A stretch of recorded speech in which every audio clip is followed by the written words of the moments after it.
Hi hello మన తెలుగు సినిమాకు సంబంధించి ఇండస్ట్రీ హిట్ అనే పదం వెరీ పాపులర్. జీవితం మొత్తం మీద ఒక్క ఇండస్ట్రీ హిట్ ఉంటే చాలు అనుకునే హీరోలు ఎంతోమంది. అలా మన తెలుగులో ఇండస్ట్రీ హిట్స్ మొత్తం ఎన్ని, ఏ హీరోకు ఎన్ని ఉన్నాయి, అత్యధిక హిట్స్ ఉన్న హీరో ఎవరు? ఇప్పటి వరకు మన తెలుగులో 42 ఇండస్ట్రీ హిట్స్ ఉన్నాయి. హీరోల పరంగా అత్యధిక హిట్స్ పరంగా చూస్తే ఏఎన్ఆర్, చిరంజీవి గారు అత్యధికంగా 7 ఇండస్ట్రీ హిట్స్ సాధించారు. మొదటి స్థానాన్ని ఇద్దరు సమానంగా పంచుకున్నారు.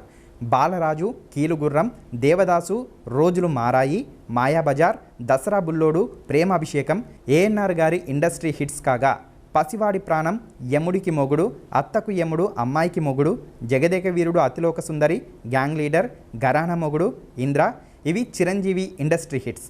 తర్వాత స్థానంలో ఎన్టీఆర్ గారు నిలుస్తారు. పాతాళ భైరవి, మాయాబజార్, లవకుశ, అడవిరాముడు, శ్రీమద్ విరాట్ బ్రహ్మంగారి చరిత్ర ఈ 5 సినిమాలతో ఎన్టీఆర్ సెకండ్ ప్లేస్లో ఉన్నారు.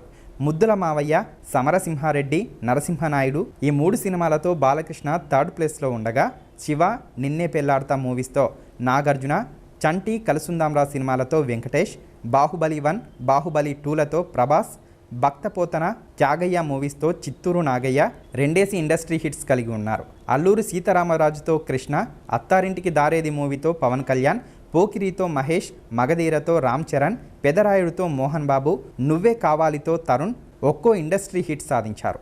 భక్త ప్రహ్లాద, సావిత్రి, లవకుశ, మాలపిల్ల, బాలనాగమ్మ, గుణసుందరి కథ మిగతా industry hits. Non Baahubali industry hits చూస్తే శ్రీమంతుడు, ఖైదీ నెంబర్ 150, రంగస్థలం, సరిలేరు నీకెవరు, అలా వైకుంఠపురంలో ఈ 5 సినిమాలు ఉంటాయి.